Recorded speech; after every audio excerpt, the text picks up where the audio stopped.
On November 26, 1930, a headline was published on the front page of the Matting Daily Journal newspaper in Canada titled "Village of the Dead." This news sent a wave of fear across Canada because an entire tribe in North Canada had disappeared overnight without leaving a trace. Welcome once again to a video by Samix Truths. This is Anjikuni Lake, located in a remote area of North Canada. On its shores lived a small tribe known as the Eskimos. This tribe had around 100 to 150 people who survived by fishing in the lake.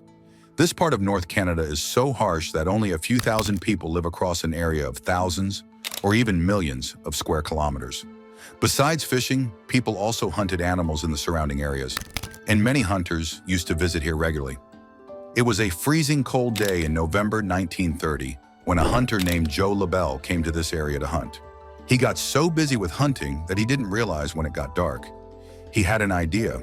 Like before, he would go spend the night with the Eskimo tribe near Anjikuni Lake. This tribe was well known for warmly welcoming outsiders. So Joe packed his belongings and headed toward the Eskimos. It was a moonlit night, but the surroundings were eerily quiet. There was no person in sight, and not a single voice to be heard, only the sound of his own footsteps. Even though Joe had done this before, tonight something felt strange. Usually the sounds of barking dogs could be heard near the village, dogs raised by the villagers. But today there was only silence. Feeling uneasy, Joe quickened his steps, thinking maybe the villagers were sleeping or had gone somewhere. From a distance, he could see smoke rising from the village huts, suggesting people were inside. But even after reaching closer, he heard no voices. Finally, when Joe entered the village, he was stunned to see that there was no human, nor even an animal in to be found. What shocked him even more was that some of the houses still had smoke rising from them, as if someone had recently been inside. He randomly entered one of the huts but found no one there, and the same was true for all the other huts.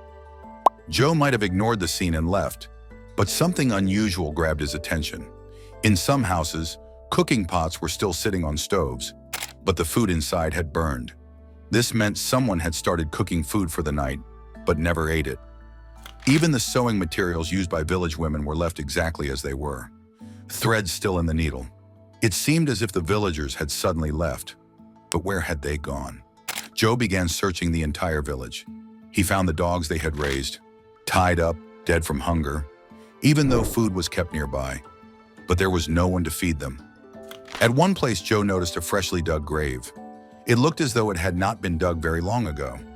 Witnessing all of this, Joe's fear and confusion only increased. Seeing such a scene at night and being completely alone, he began to panic.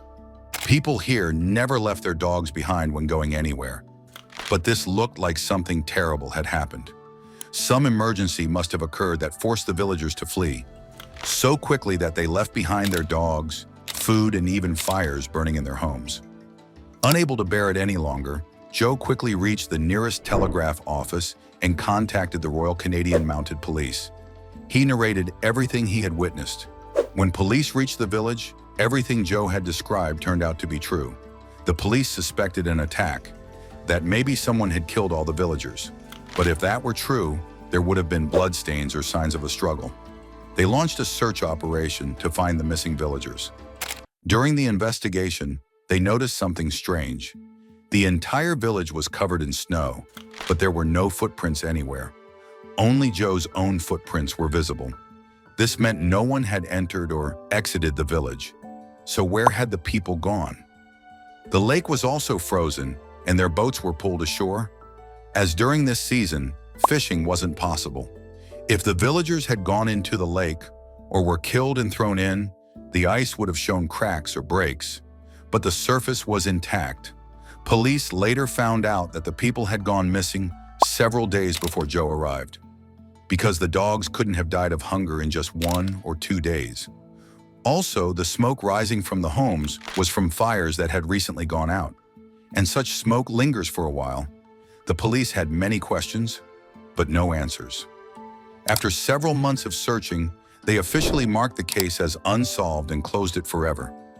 As time passed, people began to forget. But 50 years later, in 1984, two writers, Roger Bohr and Nigel Blundell, wrote an article trying to link the mystery to aliens.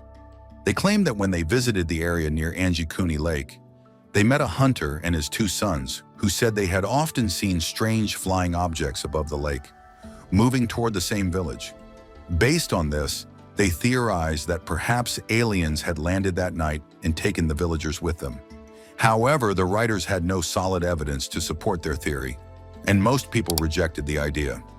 Over time, many different stories were created around the disappearance of the Eskimo tribe, but the truth remains.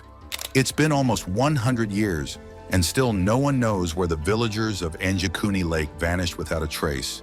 The disappearance of the Eskimo tribe remains an unsolved mystery. If you like the video, please hit that like button and subscribe our channel. Samix Truths for more interesting and informative content.